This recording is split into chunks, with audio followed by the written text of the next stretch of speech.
You all saw this coming, right? You didn't think they would just stop with the GSL. Jack and his now infamous test rig have an explanation. Meet the Geo 3.5. Despite the dodgy naming that the Geo line has always had, this marker is more expansion than patch. Let's not mince words here. This is the same tech that was featured in the GSL, but now made ready for prime time. The Geo might very well be the most winning marker on the pro circuit, and it's not hard to tell why. Though it was always a trade-off. Do I want the efficiency and ironclad reliability of the Ego, or the shot quality and ergonomics of the Geo?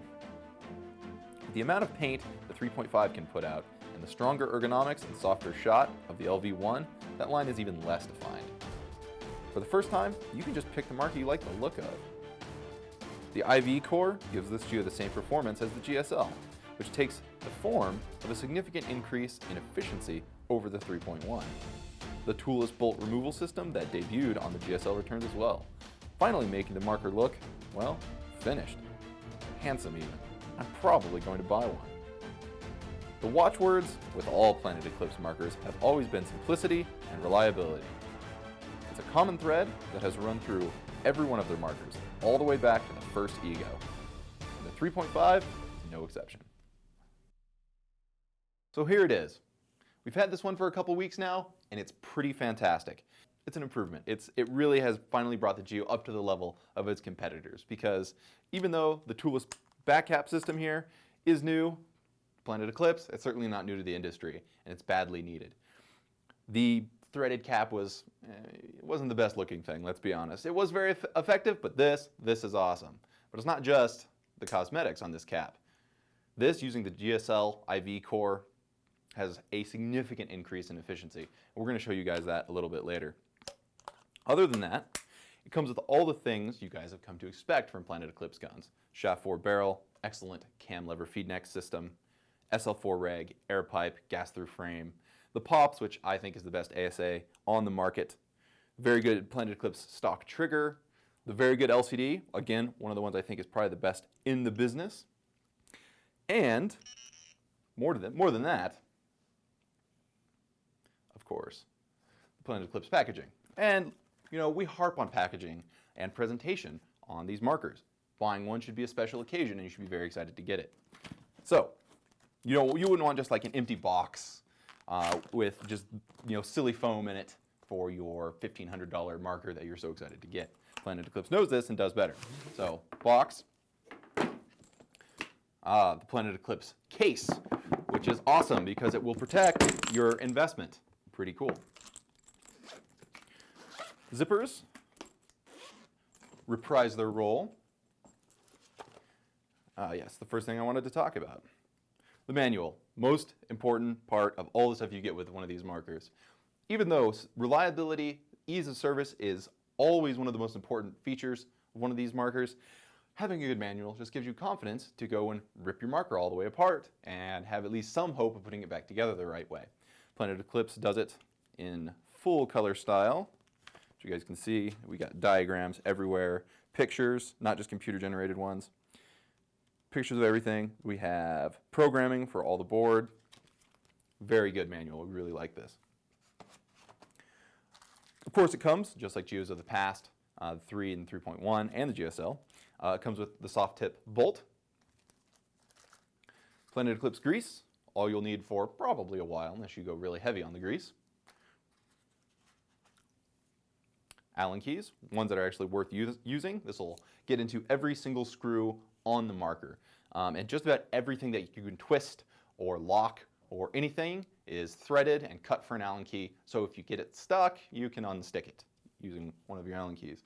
And of course, all the Planet Eclipse spares. Now, it does come with solenoid manifold gaskets, extra soft tip bolts for the rubber tip, O-rings, piston seats, everything you could need, extra screws in case you lose one. It's a very comprehensive spare parts kit. But enough about the packaging. We agree, it's great, that's cool. But what you guys really want to see is how this compares to the previous model Geos and if the claims of efficiency hold up. Our methodology and efficiency tests has always been the same because we're interested in practical results. So the tank has been slowly filled to 4,500 psi. The gun is chronoed just below 300 feet per second, closest we can get without going over. We're going to keep shooting until our virtue clock says we're shooting 220, which is the lowest practical number we like to go. Don't want to just shoot the gun dry because your paint's not breaking, so those aren't really shots that count. We do have a digital pressure gauge, so we can tell you what pressure the gun is operating at when it shoots that last shot. And the count is determined, in the case of these planet markers, by the actual shot counter on the marker. This is set to PSB 12.5. So without further ado, let's see what numbers we can get out of it.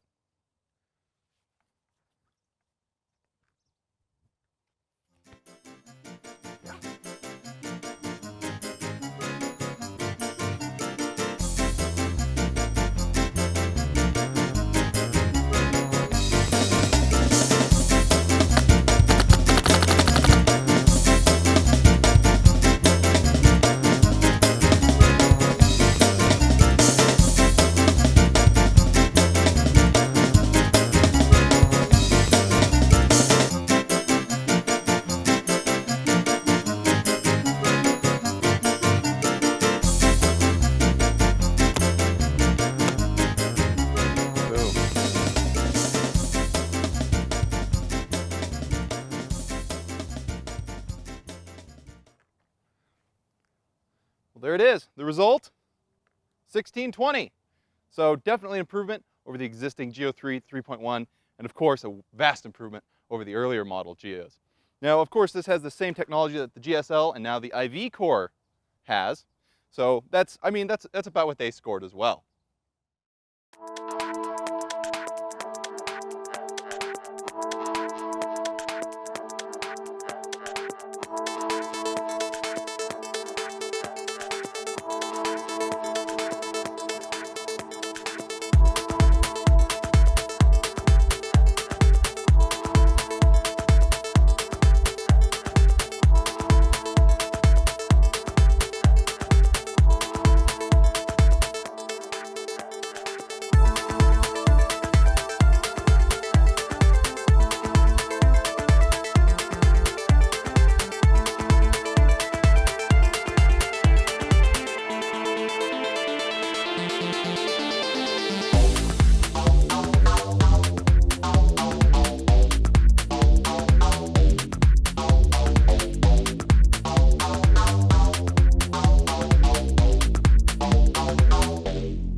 What's the result? What does it mean to you guys specifically? Well, there's a couple ways we can come at this. First, a technological one. With the bolt out the back system, that last little bit of the Geo has been brought up to the same level as its contemporaries. The Clone, the DM, the Lux, the Vanquish. They all have systems very similar to that, and now the Geo does too.